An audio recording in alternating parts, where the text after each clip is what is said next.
आप देख रहे हैं क्राइम अब तक।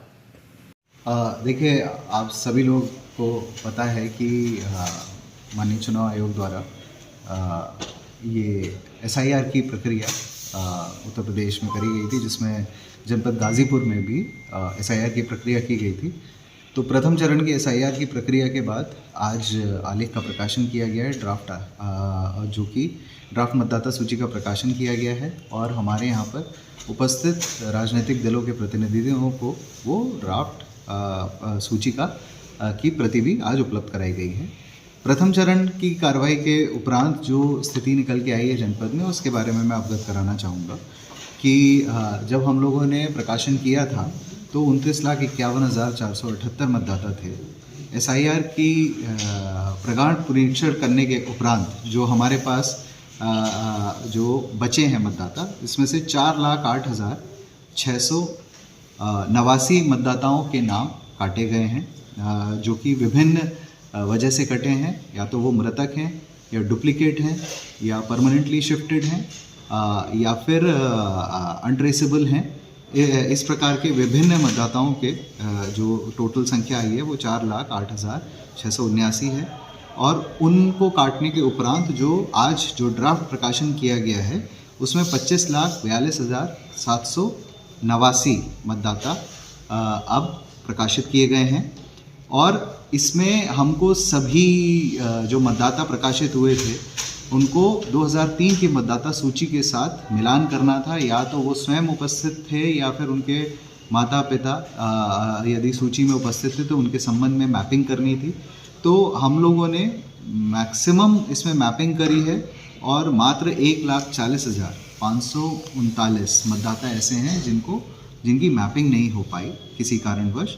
तो उनको अब हम लोग ये जो द्वितीय चरण शुरू हो रहा है उसमें नोटिस इशू करेंगे और 13 ऐसे डॉक्यूमेंट्स हैं जिसका वो आधार बनाते हुए वो अपना आपत्ति प्रस्तुत कर सकते हैं कि उनका नाम नहीं काटा जाए। तो ड्राफ्ट में इनके नाम प्रकाशित हुए हैं, परंतु नोटिस के उपरांत यदि वो अपना संतोषजनक जवाब नहीं दे पाएंगे तो उनके नाम काटे जाएंगे। तो अब ये जो द्वितीय चरण की जो कार्रवाई शुरू हुई है उसमें दावे और आपत्तियां प्राप्त किए जाएंगे और ये 6 फरवरी तक दावे आपत्तियां प्राप्त किए जाएंगे। और जो AEROs अतिरिक्त भी इसमें नामित किए हम लोगों ने, लगभग 108 AEROs हम लोगों ने बनाए हैं, क्योंकि दावे आपत्तियां लिए जाना है, उनका निस्तारण करना है, सुनवाई करनी है। तो जो ये पूरी प्रक्रिया है वो 27 फरवरी तक चलेगी। दावे आपत्तियां प्राप्त करने के उपरांत या उसके बीच में भी जो सुनवाई होनी है तो वो सुनवाई चलती रहेगी और 27 फरवरी तक ये कार्रवाई रहेगी। और आयोग से अंतिम प्रकाशन की अनुमति लेने के बाद 6 मार्च को अंतिम प्रकाशन किया जाएगा। यहाँ यह भी मैं बताना चाहूँगा कि जो 1 अक्टूबर 2026 को जो अपनी 18 वर्ष की आयु पूर्ण कर रहे हैं वो लोग भी इसमें नए मतदाता बन सकते हैं। उसके साथ उनको एक अतिरिक्त डिक्लेरेशन फॉर्म देना पड़ेगा और वो नाम भी इसमें हम लोग जोड़ेंगे।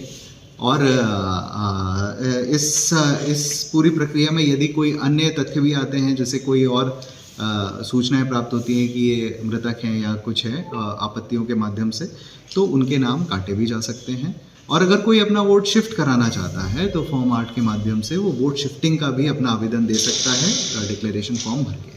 तो मुझे पूरी उम्मीद है कि जो हमने प्रथम चरण की कार्रवाई पूर्ण करी है माननीय आयोग के निर्देश में, बहुत BLOs ने और हमारे कई टीचर्स ने इसमें बहुत अच्छा सहयोग किया और जिसकी वजह से हम लोग ये कार्रवाई संपन्न करा पाए।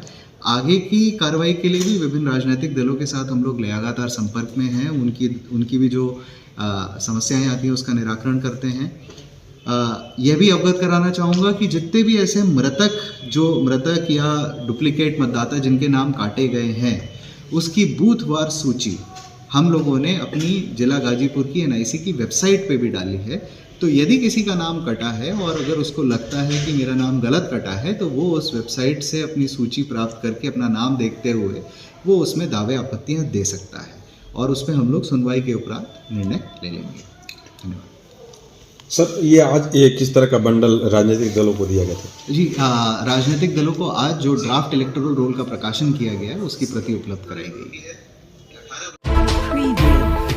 आप देख रहे हैं क्राइम अब तक।